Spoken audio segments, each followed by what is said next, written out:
Ya, Selamat sore kepada Ibu Parmonangan Tugatorop dan Kakak Teaching Assistant, yaitu Kak Sarah Tamunan.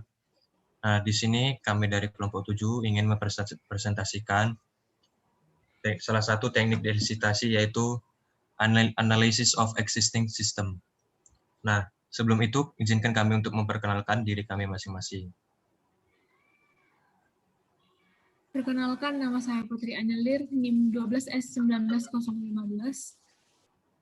perkenalkan nama saya Edi Fisar Cilaban, NIM 12S19031. Perkenalkan, nama saya Lukas Ronaldi Huta Barat dengan NIM 12S19036. Perkenalkan, nama saya Agustina Hasibuan dengan NIM 12S19042. Perkenalkan, nama saya Fitri Lurus dengan NIM 12S1919048.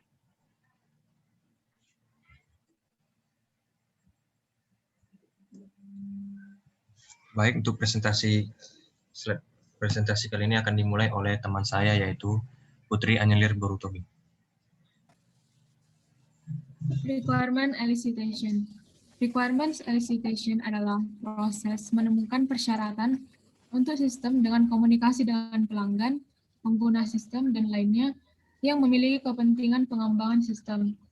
Ada beberapa teknik elisitasi, yaitu yang pertama analysis of existing system, yang kedua interview, yang ketiga brainstorming, yang keempat joint application design, yang kelima prototyping, dan lain-lain. Yang pertama, analysis of existing system. Analisis sistem adalah penjabaran dari suatu sistem informasi yang utuh ke dalam berbagai macam komponennya dengan maksud agar kita dapat mengidentifikasi atau mengevaluasi berbagai macam masalah maupun hambatan yang akan timbul pada sistem sehingga nantinya dapat dilakukan penanggulangan, perbaikan, atau juga pengembangan. Sistem analis merupakan orang atau kelompok yang akan melaksanakan pengulangan sistem. Sistem analis dapat menekuni permasalahan ataupun kebutuhan pada suatu sistem, dan sistem analis juga merupakan orang yang akan bertanggung jawab atas terjadinya proses analisa maupun perancangan pada sistem informasi.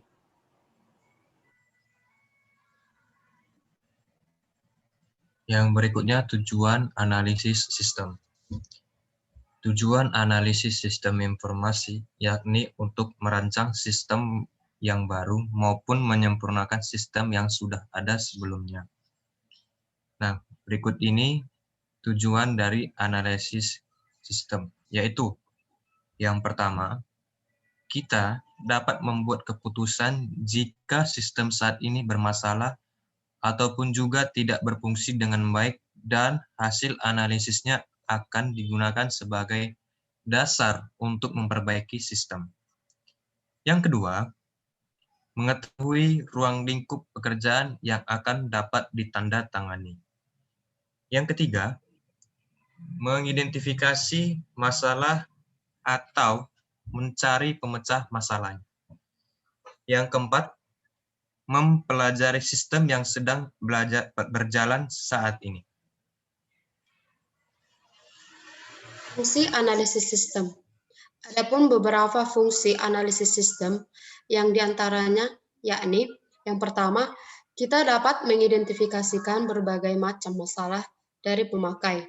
Yang kedua, kita akan menentukan secara jelas mengenai akan sasaran yang harus dicatat untuk dapat memenuhi kebutuhan user. Yang ketiga, dapat memilih metode alternatif dalam akan memecahkan masalah pada sistem. Dan yang keempat, dapat merencanakan ataupun menerapkan rancangan sistem sesuai dengan apa yang diinginkan user. Tahapan analisis sistem. Yang pertama, mengidentifikasi masalah. Mengidentifikasi masalah merupakan langkah awal dari analisis sistem. Dalam tahap ini, mendefinisikan yang harus dipecahkan dengan munculnya pertanyaan yang ingin dipecahkan. Tahap yang kedua, memahami kerja sistem yang ada. Langkah ini dilakukan dengan mempelajari secara rinci bagaimana sistem yang sudah ada atau berjalan. Untuk mempelajari operasi dari sistem ini diperlukan data yang dapat diperoleh dengan melakukan penelitian terhadap sistem.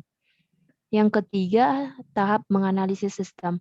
Berdasarkan data yang sudah diperoleh, maka dilakukan analisis hasil penelitian yang sudah dilakukan untuk mendapatkan pemecahan masalah yang dipecahkan. Yang keempat, membuat laporan. Dalam membuat laporan ini, perlu dibuat sebagai dokumentasi dari penelitian. Tujuan utamanya yaitu sebagai bukti secara tertulis tentang hasil analisa yang sudah dilakukan.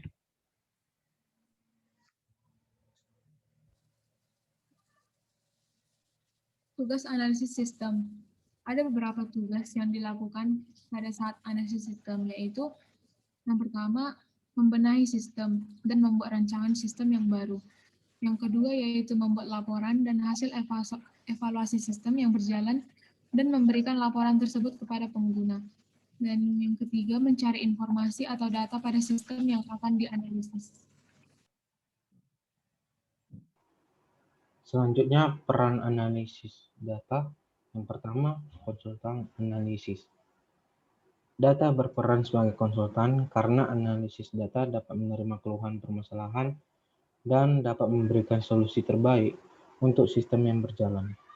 Analisis data juga dapat menyesuaikan sistem yang sesuai untuk kita sebagai penggunanya. 2. Ahli pendukung analis. Sistem juga berperan sebagai ahli pendukung. Analisis sistem mendukung proses pembenahan sistem menjadi suatu sistem yang optimal untuk digunakan pengguna. 3. Agen perubahan. Analisis sistem yang menjadi agen perubahan sistem. Sistem yang diubah adalah sistem yang mengalami kendala atau masalah, sehingga analisis sistem berperan untuk menghasilkan sistem baru yang terlepas dari kendala tersebut. Selanjutnya, menganalisis kelemahan sistem. Nah, berikut ini terdapat beberapa analisis kelemahan. Terdiri atas yang pertama, menganalisis distribusi pekerjaan. Yang kedua, menganalisis pengukuran pekerjaan.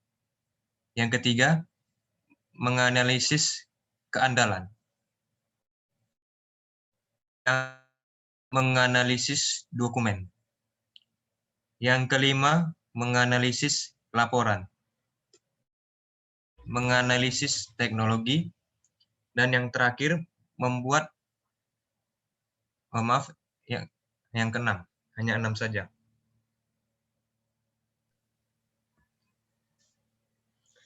Membuat laporan hasil analisis sistem. Berikut ini membuat laporan hasil analisis sistem terdiri atas yang pertama, pelaporan bahwa analisis telah selesai dilakukan. Yang kedua, meluruskan kesalahpengertian mengenai apa yang telah ditemukan dan dianalisis oleh analis sistem, tetapi tidak sesuai menurut manajemen. Yang ketiga, meminta pendapat-pendapat dan saran-saran dari pihak manajemen. Dan yang terakhir itu, meminta persetujuan kepada pihak manajemen untuk melakukan tindakan selanjutnya, atau dapat berupa meneruskan ke tahap desain sistem atau menghentikan proyek bila dipandang tidak layak lagi.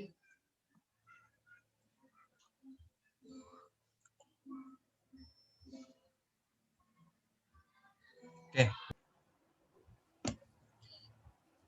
Baik, di sini kami akan melanjutkan presentasi kami, yaitu di sini kami akan mempresentasikan role play dari Analysis of Existing System ITDEL. Nah, dalam role play ini kami memilih kasus di kampus ITDEL. Untuk presentasi pertama akan dilakukan oleh teman saya Edi Fischer.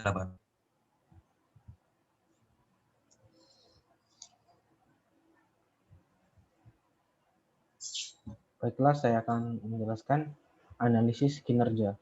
Analisis kinerja memiliki peran penting untuk menilai apakah proses atau prosedur yang ada masih mungkin ditingkatkan kinerjanya, dan melihat sejauh mana dan seberapa handelkah suatu sistem informasi dalam berproses untuk menghasilkan tujuan yang diinginkan. Kinerja diukur dengan jumlah produksi atau throughput dan waktu tanggap atau response time dari suatu sistem. Jumlah produksi atau throughput adalah jumlah pekerjaan yang bisa diselesaikan selama waktu tertentu. Yang kedua, waktu tanggap atau response time adalah keterlambatan rata-rata antara suatu transaksi dengan tanggapan yang diberikan pada transaksi tersebut. Yang ketiga, salah satu fitur yang paling jarang diperhatikan oleh web developer adalah kecepatan loading website. Kadang sebuah website memiliki tampilan yang bagus, tapi butuh loading yang sangat lama atau lebih dari 30 detik. Dalam menganalisis kinerja situs web pada http://www.cis.dell.ac.id.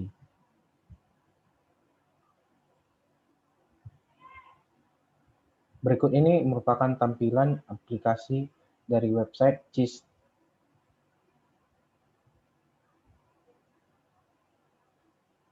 Berikut ini adalah tampilannya setelah login, tampilan CIS-nya.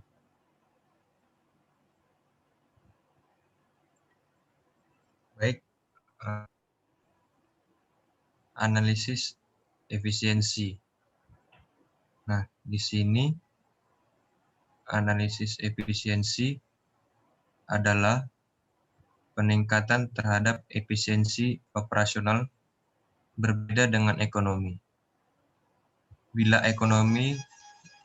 Kalau ekonomi berhubungan dengan input. Analisis efisiensi adalah peningkatan terhadap efisiensi operasional, berbeda dengan ekonomi. Nah, bila ekonomi berhubungan dengan input, efisiensi tersebut berhubungan dengan bagaimana sumber daya dan informasi itu digunakan. Sistem dikatakan efisien atau berhasil jika dapat mencapai sasaran yang diinginkan, tidak mengeluarkan banyak waktu dan tenaga kerja karyawan yang berlebihan. Situs web sistem informasi akademik ITDEL atau bisa disebut CIS memiliki efisiensi yang baik karena sistem yang ada telah dapat digunakan dengan baik dan juga dapat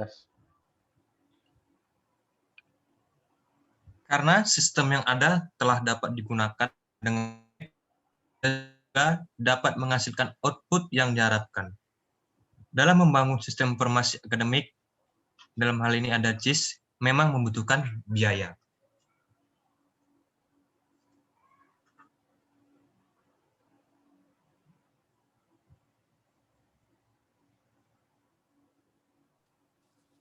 Dalam membangun sistem informasi akademik atau CIS memang membutuhkan biaya, pikiran, dan tenaga dari pihak ITDEL. Namun dengan adanya situs web CIS tersebut dapat meningkatkan kuantitas informasi yang disampaikan dan waktu penyampaian singkat dan jelas, sehingga sangat mengefisiensi waktu bagi mahasiswa dan dosen untuk mengetahui informasi apa saja yang diperlukan kampus.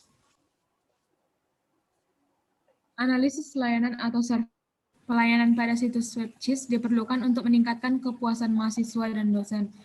Mahasiswa dan dosen ITDEL masih akademik dengan mudah dan tepat waktu. Berdasarkan penjelasan di atas, sistem web CIS ITDEL telah memberikan pelayanan yang baik pada mahasiswa, staf, dan dosen ITDEL.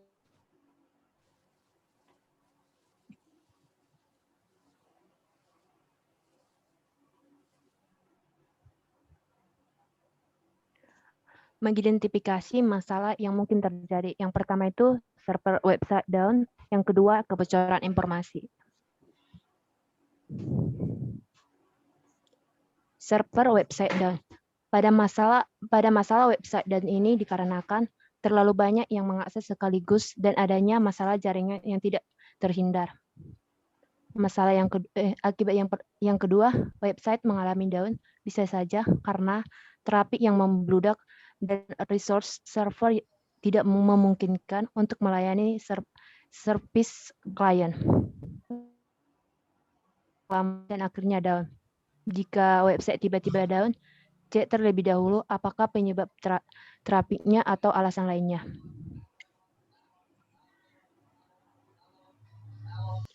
Adanya kebocoran informasi. Yang pertama, kurang amannya browser yang digunakan sehingga mengakses website yang tidak dikenal akan menyebabkan masuknya botnet dan malware. Yang kedua, kurang amannya aplikasi yang digunakan karena tidak diaturnya konfigurasi keamanan di aplikasi. Dan yang ketiga, kurang amannya jaringan komputer sehingga dapat dimasuki oleh hacker untuk mengambil informasi. Dan yang keempat, password dan informasi login yang disimpan dapat dijangkau oleh orang lain. Dan yang kelima itu, metode komunikasi antara perusahaan dan karyawan kurang aman karena menggunakan saluran yang tidak dienkripsi.